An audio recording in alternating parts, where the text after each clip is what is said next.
No ano de 2024, o real ele se desvalorizou frente ao dólar cerca de 27,5%. Só que para quem vem acompanhando a cotação da moeda, viu que nos últimos 10 dias o dólar veio caindo dia após dia. Mas o que está acontecendo para a moeda vir a cair nesse momento? Quais foram os fatores macroeconômicos que impactaram no preço da moeda nesse momento? É um pouco disso que eu quero trazer para vocês aqui no vídeo de hoje. O dólar vem caindo consecutivamente há quase 10 dias ali. Para você ter uma noção, no final de 24 ele estava sendo negociado por volta de 6,27 e hoje já está sendo negociado a patamares de 5,8. Então, é uma queda extremamente relevante ali para a moeda. Mas por que essa queda está acontecendo nesse momento? É muito difícil você tentar prever o preço de uma moeda daqui para frente. Pô, eu sinceramente não sei se no final do ano de 25 a moeda ela vai estar sendo negociada a R$7 ou a 5,30, não faço ideia do que pode vir a acontecer. Mas depois que acontece algo, a gente consegue avaliar quais foram os fatores positivos e negativos que impactaram no preço daquilo. E para conseguir trazer isso com maior clareza para vocês, eu vou dividir isso em fatores externos e internos. Primeiro vamos entender o que aconteceu fora do Brasil. E aqui eu posso elencar dois grandes fatores externos que impactaram no preço da moeda. O primeiro, a economia americana, e o segundo, cenário global.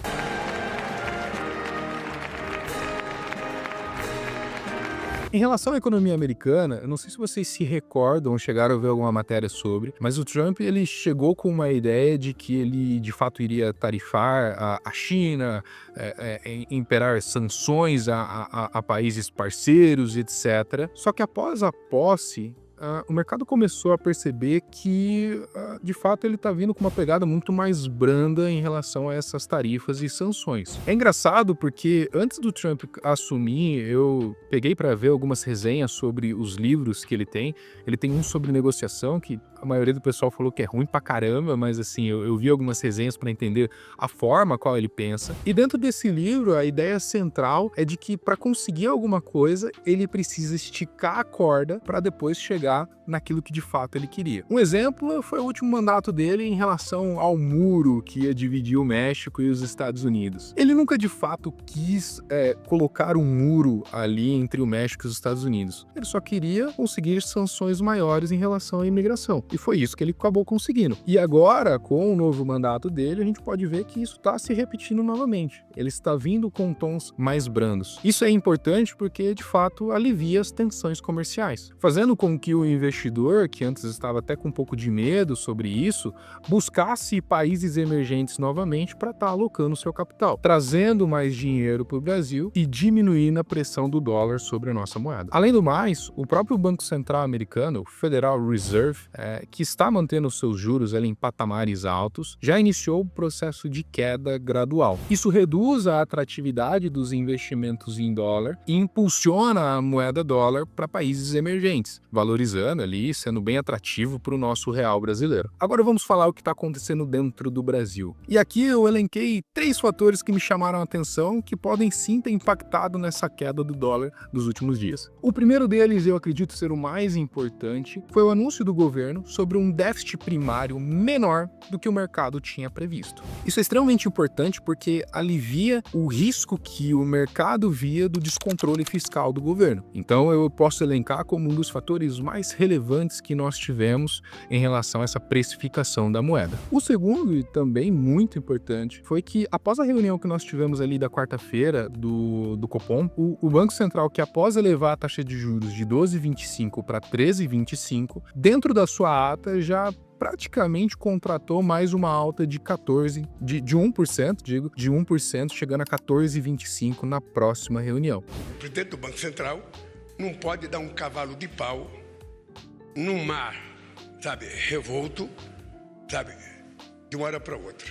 Isso é positivo em 2 fatores. O primeiro e mais óbvio, é claro que com juros mais altos dentro do Brasil e juros mais baixos nos Estados Unidos, É muito mais atrativo o investidor de renda fixa americano tirar o seu dinheiro da moeda americana e jogar dentro do Brasil. Poxa, aqui ganhar 13,25, 14,25 é algo surreal, muito positivo. E o segundo é que existia um certo burburinho, né, e uma certa desconfiança em saber como que o Galípolo iria tocar as políticas monetárias dentro do Brasil. Só para relembrar, o Galípolo ele foi indicado pelo presidente Lula e existia até então uma preocupação de como que ele iria tocar as contas em relação às políticas monetárias dentro do Brasil. Poxa, ele pensar que é positivo a gente continuar subindo a nossa taxa de juros e o governo ficar tranquilo quanto a isso, pô, é um fator extremamente importante para nós e traz uma tranquilidade a mais para o investidor internacional que está colocando dinheiro aqui dentro. E o último,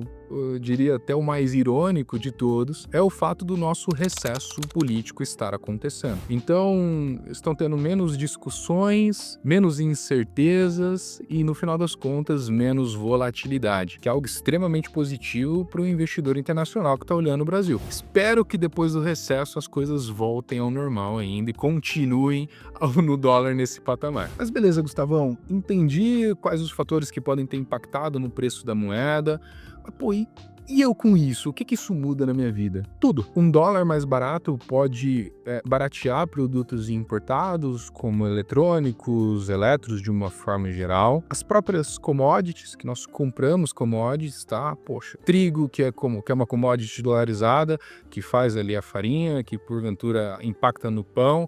O pão, que é um item da cesta básica, que diminui o nosso IPCA. É importante relembrar, tá, pessoal? Por mais que o Brasil ele seja um grande produtor de trigo, no final das contas, o Brasil ele é muito bom em gerar essa matéria-prima, mandar ela para fora e depois comprar essa matéria-prima refinada lá fora. Então, isso vale para praticamente tudo, tá? Petróleo, trigo, nós somos bons em fazer isso também. Então, por isso que a gente acaba dependendo bastante da questão da moeda ali também. Claro que um dólar mais baixo prejudica um pouco os exportadores, mas assim, numa soma geral, é muito positivo para o Brasil, sem sombra de dúvidas. Mas beleza, o que a gente pode esperar para os próximos meses em relação ao preço da moeda? Eu puxei aqui algumas informações e até algumas opiniões de alguns economistas-chefes de alguns grandes bancos. Eu julgo a dizer que elas são bem divergentes, tá? Enquanto uns acreditam que vai chegar ali em patamar de 5,70, 5,80, outros acreditam em 6, 6,40 até o final do ano. Mas todos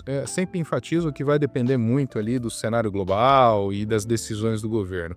No final das contas, tudo pode acontecer em relação ao preço da moeda. Mas assim, pessoal, independente do preço da moeda no final de 25, eu sempre fui um defensor muito árduo de que é necessário dolarizar a parte da carteira. Poxa, a grande maioria de vocês aqui tem sua receita, né? Poxa, o trabalho que você tem atrelado à moeda real. Às vezes você tem um imóvel que está dentro do Brasil, então também está atrelado à real. Seus investimentos estão majoritariamente dentro do Brasil, atrelado à moeda real, e todos eles estão sob um mesmo risco, que é o risco país. Dolarizar o patrimônio, não apenas como uma forma de ganhar dinheiro, é principalmente pensar naquilo como uma reserva de valor. Porque eu não posso garantir para vocês que o dólar no final de 25 ele vai estar mais caro ou mais barato do que hoje. Mas eu posso garantir para você que enquanto os Estados Unidos ele tiver uma inflação menor do que a nossa e tiver um ganho de produtividade maior, no médio e longo prazo, a nossa moeda vai continuar se desvalorizando frente a deles. E você? O que acha que vai acontecer com a moeda para os próximos meses?